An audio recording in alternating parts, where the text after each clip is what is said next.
गांव के किनारे खड़ा ये बटवृक्ष सदियों से रहस्य समेटे हुए हैं। उसके पास जाने वाला कभी लौट कर नहीं आता। बच्चे डरते, बुजुर्ग चेतावनी देते, लेकिन जवान दिलों को रहस्य हमेशा आकर्षित करता है। अर्जुन, जो अभी अभी शहर से पढ़ाई पूरी करके लौटा था, बचपन से यह किस्सा सुनता आया था। उसे हमेशा लगता कि ये बस गांव वालों की अंधविश्वासी बातें हैं। एक रात उसने सच्चाई जानने की ठान ली।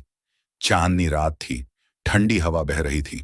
अर्जुन अकेला बटवृक्ष के पास पहुंचा। अचानक पेड़ की जड़ों के बीच से नीली रोशनी फूट पड़ी।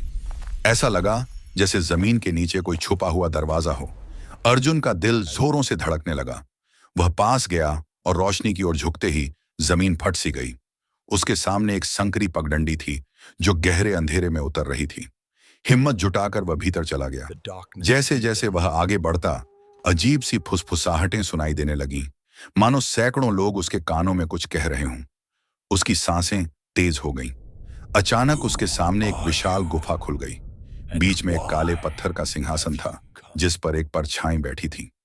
परछाई धीरे धीरे उठी और उसकी आंखों से लाल आग जैसी रोशनी चमकने लगी। कौन हो तुम और यहां क्यों आए हो? आवाज इतनी गहरी थी कि अर्जुन के कदम कांप गए। उसने हिम्मत करके कहा, मैं सच्चाई जानना चाहता हूं। गांव वाले कहते हैं कि यहां रहस्य छुपा है। परछाई ठहाका मारकर हंसी। सच्चाई चाहते हो तो पहले डर से पार पाना सीखो। यह जगह कमजोर दिल वालों के लिए नहीं है। तभी चारों ओर से परछाइयां उठने लगी। वे धीरे धीरे अर्जुन की ओर बढ़ने लगी। अर्जुन का मन भाग जाने को हुआ, लेकिन उसे साधु बाबा की कही बात याद आई। साहस ही असली मंत्र है। उसने आंखें बंद की, गहरी सांस ली और जोर से बोला, मैं डरा नहीं हूं। तुरंत गुफा में तेज प्रकाश फैल गया। परछाइयां गायब हो गईं।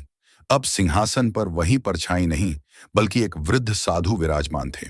साधु बोले, बेटा, असली रहस्य बाहर नहीं, भीतर है।